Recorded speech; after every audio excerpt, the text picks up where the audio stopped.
You're very welcome to the left field here on the Sports Hacks, and I'm delighted to say that our first guest on this brand new podcast is the former Newcastle United and Republic of Ireland defender John Anderson. John now works as a pundit with BBC Radio Newcastle, spends his time watching Newcastle up and down England in the Premier League and in various other competitions, and he joins us now to discuss Newcastle and Premier League ongoings and offgoings in terms of managers, etc. John, good afternoon, and you're very welcome to the left field. Thanks, Carl. Pleasure to be here. Tell us, you spend your time watching the Premier League. You're on the road with Newcastle United. Can I ask you first of all your reaction to the news that Chelsea have sacked Liam Senior after just 106 days in charge of the club, 5 defeats in a row without scoring, the first time that's happened in over 100 years. It's not an easy job in the Premier League anymore, and definitely there is no longevity about this job, is there? No, none whatsoever. I mean, managers are judged on results. The one thing I would say was that it was the strangest appointment in the world in the first place. And the fact that they gave him a 6-year contract as well. You know, how do you give managers 6-year contracts now when you see the longevity of that they are in the jobs? You know, if you get 3-4 years, that's probably the lifespan of a manager. Apart from the likes of Guardiola, all you've got to do is look at Eddie Howe, who's been in the job at Newcastle United 4 years now, and he's one of the longest serving managers in the Premier League. He's fourth in the tally of long serving managers in the Premier League, and in the Championship it's even shorter, isn't it? I mean, It's a thankless job now. You know, Eddie Howe, fourth in that list. He's done an incredible job, but all of a sudden he's coming under pressure as well. You know, it just shows you managers judged on results. You've got to get results. You've got to win football matches. If you lose 4 or 5 matches on the spin, you're on thin ice. You know, you think, when's it going to happen? You're going into your job every day thinking today could be the day where I get that call to say I'm no longer manager of the football club. And I mean, it never meant much along the way anyway, but the vote of confidence only last weekend, Senior was saying that the Chelsea owners were giving him their backing. But as you said, I mean, he came from within their own structure from Strasbourg and other clubs that they own. But he'd no Premier League experience and does look like you have to know the Premier League now to have any chance. You do. Yeah, to a degree you do. Because I think if you look at managers who've done well, there's an awful lot of foreign managers who've come into the Premier League. You know, Areola at Bournemouth done an unbelievable job. The boy at Crystal Palace has done a great job. But the one thing about these fellas as well is they don't hang around too long. You know, they seem to get out when it's going well, because they know that around the corner you could hit a stone and all of a sudden you're on your backside. You know, that's just the nature of Premier League football. It is thankless. You know, I remember Forest coming to Newcastle not long ago, and you could see they were shocking. They were absolutely shocking, but you could see they were trying to get the manager sacked. You know, and within a couple of days, the manager was gone. Now, players have got to take responsibility for this as well. You look at Chelsea the other night. I mean, this is an incredible stat. They never had a shot, but for 32 minutes, not one Chelsea player made a tackle. How can you go 32 minutes, no matter what type of game it is, whether it's a Premier League game, whether it's a kiddies game on a Saturday or a Sunday morning, how can you go 32 minutes and not make a tackle from any player? That says it all. Why do players have that power now? I mean, how can a dressing room decide that they want the manager out? Is it influence with owners? Is it the money that they're getting that they are so powerful? What has changed, John? Money. I think the power of players. I think the game's gone full cycle now, Carl, where clubs had all the power back in the day, and if you wanted to leave, they had the power to say, no, you're not going. You know, you'll go when we're ready for you to go. But now, because of the money that's in the game, because of the money that these players are now earning, players can't frighten managers anymore, or players anymore. You can't intimidate players anymore. You can't scare them by saying, if you don't pull your finger out, you're not playing at the weekend. It's not as if they need the bonus money. It's not as if they need the appearance money, because all these boys are now multi-millionaires anyway. So all they say is, fine, if you're going to drop us, leave us out, I'll go to New York for the weekend, or I'll go to Paris for the weekend, or what have you. So it's not you're looking at it and thinking, well, I've got bills to pay, I've got mortgages to pay. These boys don't know what mortgages are, so there's no real pressure on them. So there's no intimidation factors there anymore. You cannot intimidate players. Players have got all the power now. So no more hair dryers. In terms of Newcastle, then, I mean, Eddie Howe last season, the Carabao Cup. I mean, the sense of achievement, the sense of celebration was quite something. This season promised so much, but how much of the Isaac situation set the tone for the season to come, John? Huge, absolutely huge, because at the back end of last season, Eddie said that he wanted to get all his transfer business done really early. He wanted to get players in so they'd be ready to come in straight away for pre-season. The Isak situation knocked everything on its head.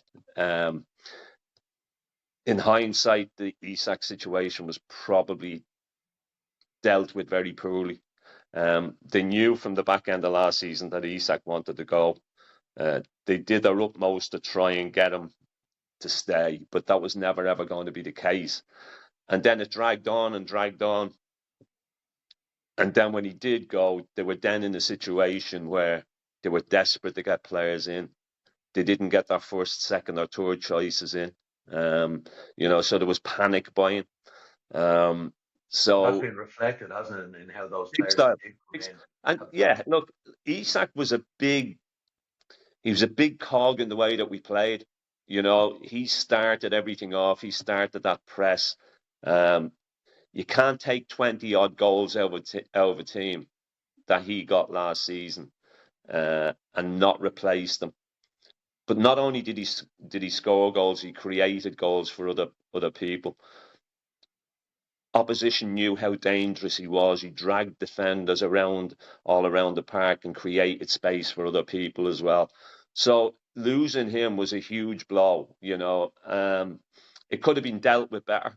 It most definitely didn't help Eddie Howe in his transfer dealings, that's for sure. Because, as I say, everything then came down to last minute. Went and got Voltemade, who did very well in the early part of his tenure here. It scored 10 goals. Wissa came in, who'd never been injured, scored 20 odd goals at Brentford. You thought, good sign. And goes away on international duty, picks up an injury, and he's out for months. So there was a lot of things went against him. And Voltemade come in, and as I say, from Germany, did well. But he kept playing him, and he knew that somewhere along the line he was going to have to take him out to give him a little bit of a breather, because the pace of the Premier League and the physicality of the Premier League is always going to catch up on players coming in from foreign countries. You had to take him out, and all of a sudden he hit a little bit of a wall. They defended the League Cup very well, getting to the semi-final. Last 16 of the Champions League, did okay in the FA Cup as well. But the bread and butter, the Premier League, all that form suffered. But the job that Eddie Howe has done here has been remarkable. I don't think, in my opinion, I don't think there's any manager, and you can take whatever top manager you want. Name any top manager that you want who could have come in here at the time that he did and have done the job that he's done in those 4 years. To get them to 2 cup finals, to win a cup, to qualify for the Champions League on 2 occasions. I don't care who the manager is. I don't see anybody doing any better than that, to be quite honest. Should they stick with him? I think so, yeah. I think they But again, I'm saying yes. Everybody's got different opinions on this situation. He's taking us as far as he can go. We need to move on.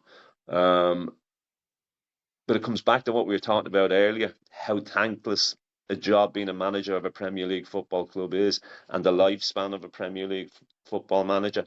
There's not many who really last beyond 4 or 5 years. He's coming into his 5th year now. I think he's got enough in the kitty to say, yeah, he deserves a little bit of a break, because, as I say, the transfer window last season didn't work out for him. But this summer they've got to get an awful lot right. There's a little bit of staleness around the place as well. Needs a little bit of a refresh. Yeah, and it's interesting to see the talk about who's likely to leave, because it seems, from what I'm reading, nailed on that Tonali is going to go. Anthony Gordon, there seems to be speculation Yeah, that he could go as well. So you spoke about getting players in late last year. I mean, do they need to get this decided early? If players are going to go, yeah, move them on now and start saying, okay, we're going to rebuild. yeah. Without a shadow of a doubt, he needs to get his business done if he's still in charge. He needs to get his business done early, which is going to be difficult because it's a World Cup year as well. So if you let it drag on into a World Cup and you're going after your targets, and those targets are playing World Cup football, and they have great tournaments, all of a sudden their prices go through the roof again. And the interest from other parties goes up as well. Absolutely. Absolutely. So, look, there's been loads of speculation. You've mentioned Tonali, you've mentioned Gordon. Tino Livramento's another one who's been very injury prone this season, to be fair. He's picked up injuries, but he's been mentioned as one who could leave as well. So it needs a refresh. Whether he's given the time or not, I don't honestly know. I would like to think that he will be given the time. But as we know, in football, it changes from day to day. So we'll just have to wait and see.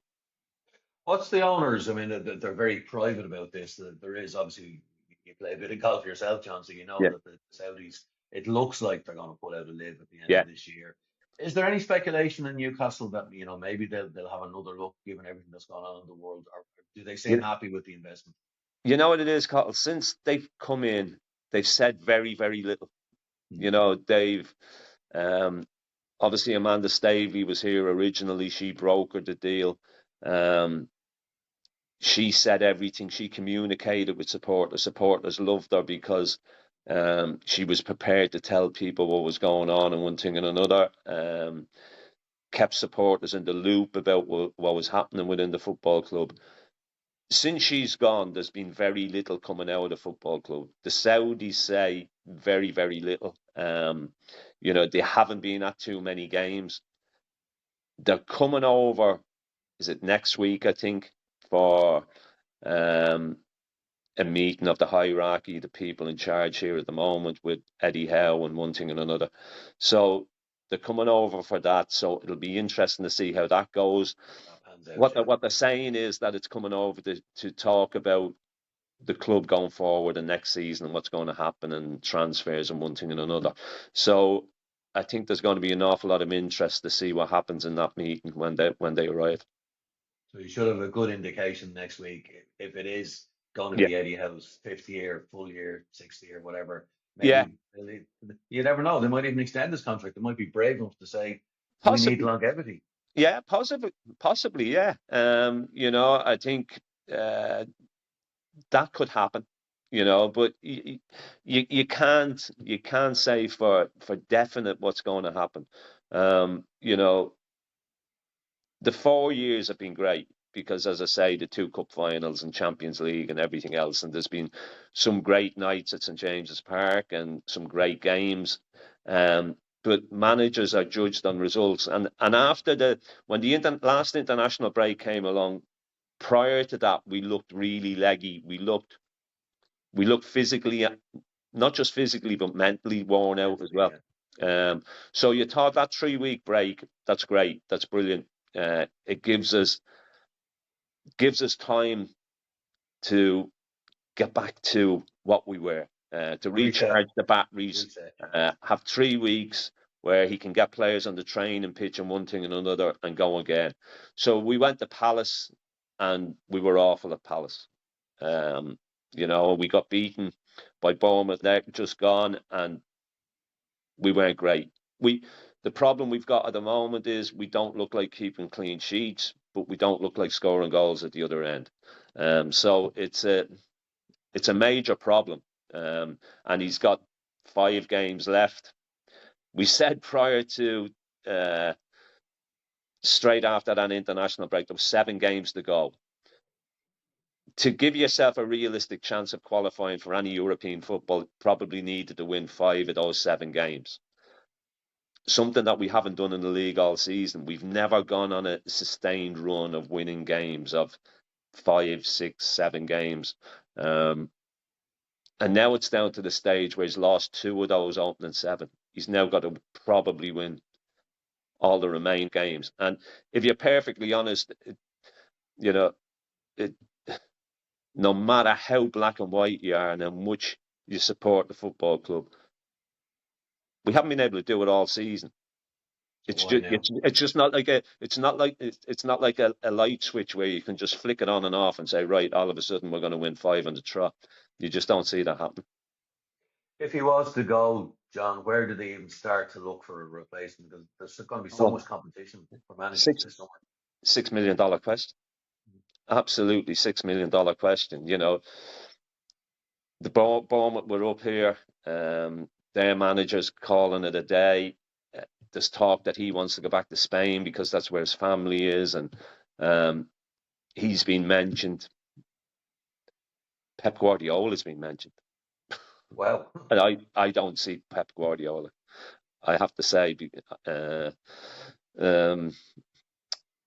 Mourinho's been mentioned. Now, Jose Mourinho was great in his day. When he first came to the Premier League, he was great value. He was great entertainment. But it's all about opinions, isn't it? And I think Mourinho's value has dropped. I think the intensity that he had, I think that's dropped as well. But where they go, if they decide to go for anybody, I honestly don't know. So they might actually be better off just circling the wagons, stand by their man, and actually just rebuild. Yeah, I agree totally. As I say, I think he deserves deserves to be given an opportunity next season. Whether they're prepared to give him the money that he needs to rebuild in the summer, because when you look at the money that they spent last season, Voltamada 60-odd million, Wissa 50-odd million, Jacob Ramsey 40 million, Anthony Alanga 55 million. There's not many of them who've really pulled up trees this season. Now, whether they're prepared to say, well, yeah, we'll give you another go and giving you, it's probably going to be, you're probably going to need the best part of 300 million to get where you want to be, So we'll see what they decide. John Anderson, as always, it's been a pleasure talking to you. Thank you for that, and we look forward to seeing how Newcastle United do over, as you say, those remaining games of the season. We'll see how that game goes. Again, John, thank you for your time, and we look forward to seeing you back in the near future. Thanks very much.